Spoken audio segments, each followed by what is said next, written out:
Hey, good morning, everyone. It's Tractorman 44 here. Okay, so we got this old gal here. I did run the numbers the other day. 504, serial number 205534. I think, if I'm not mistaken, I checked on tractor data, it's 1945. Now it's time to bring it back in the shop. We got her in here the other day. I haven't done anything to it yet except for trace around on the electric. Now, what I had done to get it running before is I eliminated all the factory electrics and run me a hot wire from the positive post of the battery to the coil, and then I grounded it negatively because I'm going to gut all that stuff, and that's what I'm going to do anyway. So I remember doing that, and I built this little platform, put this on here, put me a battery table up on there, and I came in, just a few minutes ago, pushed the starter button on a good battery, had nothing happen. So it took me about 20 minutes to trace out backwards and figure out what's going on. Had to take off the starter push button starter right here, and I cleaned all the oxidation off of both of those terminals. Still didn't have anything. Eliminated one of the cables because it was too small, and it looked like it was kind of oxidized and not giving a good ground. So I put a different cable on there, and then still didn't have anything. So then I found the positive terminal coming over to the starter button. It had one of these guys on it, and I got to admit, I did not put this on there, but I have been known to use these in the past. It's just a quick and simple hurry up quick and repair, temporary repair on a cable. But there was so much rust and oxidation built up inside here, even though I had it under a tarp outside, it corroded up under there, wouldn't pass no electric. So what I did, I put that new cable on, I bumped the starter button just to hear it. So it went pow like that, just one bump. And that's all I've done. So I've got washed a little rust out of the tank, put some fresh gas in it, done nothing to fuel filter, nothing to the carburetor, nothing to anything at all except make that work. So now I'm going to put my little jumper wire right here. I'm going to put it back onto the positive post. Hey, this is going to be one of them first start in 6 years video. We'll do that. This will be a first start in 6 years. Because I guarantee I'm not lying at that point. If everything goes like it does on a lot of guys' channels, this thing ought to just fire right up. Now, hopefully the float's not stuck, so I got the gas turned on now. I got about 2 gallons of gas in this Freon jug. I like to use these 410 Freon jugs because they're a lot thicker. Float's stuck because it's just pouring out the carburetor. So I'm just, for the heck of it, shut this off. And I'm about to turn it over a little bit and see what happens.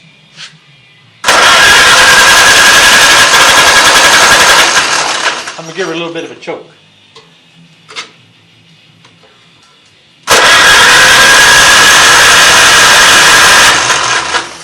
I guess I'm going to have to check, see if I got spark. Might not have spark.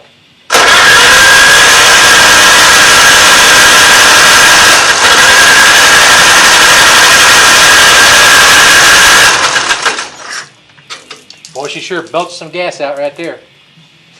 Okay, well, my first start in 6 years ain't going so good, guys. But that's all right. We'll get to the bottom of it. I'm going to pull out a plug, check, see if it's wet, and then ground it to the block, see if we got any spark over there. First thing I'm going to do is put my wire back on, my ignition wire.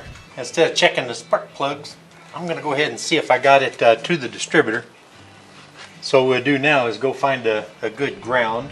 Get me on the ground and make sure I got 12.3 coming into the coil, 12.7 coming in, 12.7 going out. So if it's going out, it's got to be on the distributor. So I got 12.6 on the distributor. So I do have power at the distributor. So I'll pop this off and take a look at the points. Make sure I've got fire on the points. Make sure the points ain't corroded. So I got to pull my hot wire back off again. Remember, if you guys do that stuff, you can't just leave your hot wire on all the time while you're doing this. It's like leaving the key on all the time. It's just not good. So I'm going to go ahead and pop off the distributor cap. That's something I don't remember having to do on this one here. So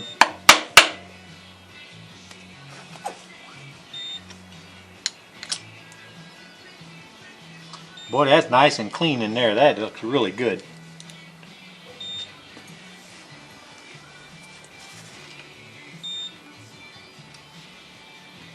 There's my rotor. Rotor looks real good. I gotta get a flashlight so I can look in there real quick. I might, just for the heck of it, bring my points file over. There you can see our points plate inside there in the condenser. I was able to stick my fingernail in there and open up the points. There's a little bit of corrosion on the surface of the points, so I might have to file that real quick. But before I do that, I'm going to see if there's any fire there. So I got to put the jumper back on the battery.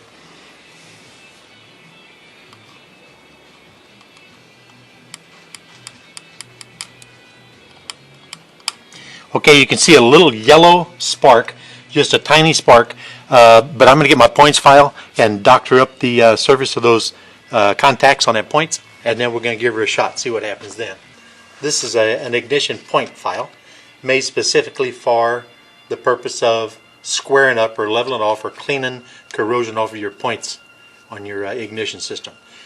It's a nice, fine, perfectly machined, little thin, flat file with real fine grooves on it, so it doesn't remove a great amount. You don't want to remove a great amount of material off of your points, because they are fairly small. They're not very large at all.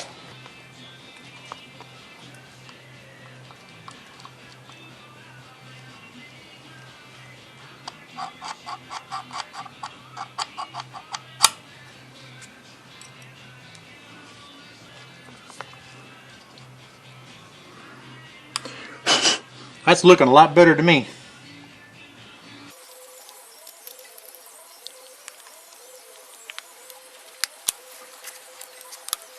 With a little luck, we got enough corrosion out of there. Not corrosion, oxidation. It was a white oxidation. And that's pretty common if it's not a dead bug or something. Well, I've not pulled the plug or anything. All I did was clean those points, file those points. So I'm going to put my hot wire back on the battery. And my float is definitely stuck. There is no doubt about the float being stuck. Let's see what happens. I'm going to choke it this time to start with.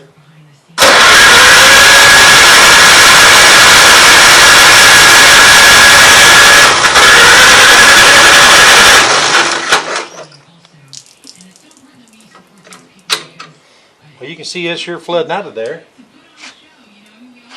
Not to give up, let's try it again.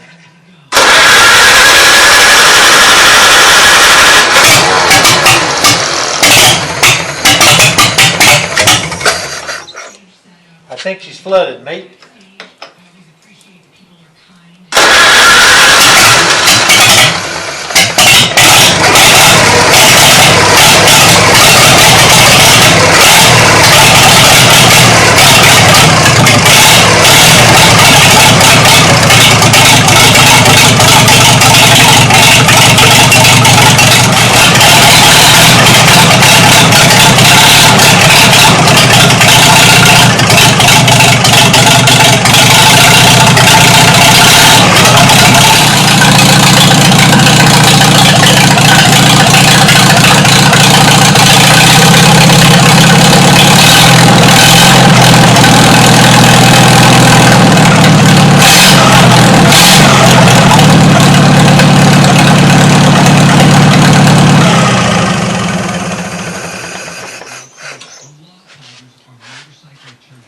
Now, all things considered, that really was not a bad first start in 6 or 7 years.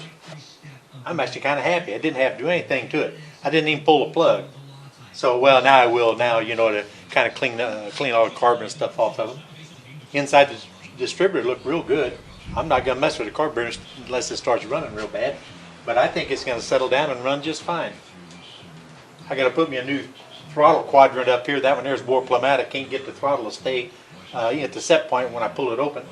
Got to do a little work on the choke. And of course I'll have to de-rustify the original tank. I'm going to see if it'll fire back up now that it's nice and warm.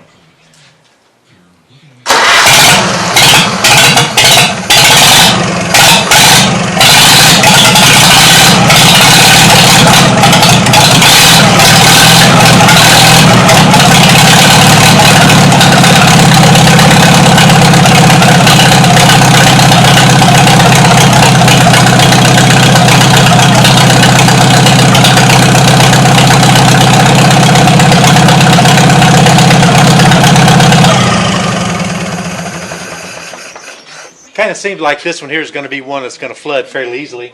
That's why I went in and shut the gas off, let it idle just a few seconds, 10, 12 seconds or so, to kind of suck a little bit off of the float level in the carburetor. And then whenever I start it again, I'll leave that off for just a second. As soon as it fires, I'll turn the gas on. That'll minimize the chance for the float sticking and overflooding the carburetor, or overflowing the carburetor, or getting the float level so high, it sucks so much fuel up in there and flood itself out. So at any rate, you know, now you got to go about the business of making this thing look a little better. As a matter of fact, that's all we need to put on this video. You know what? This Tractor Man 44, and I am out of here, man.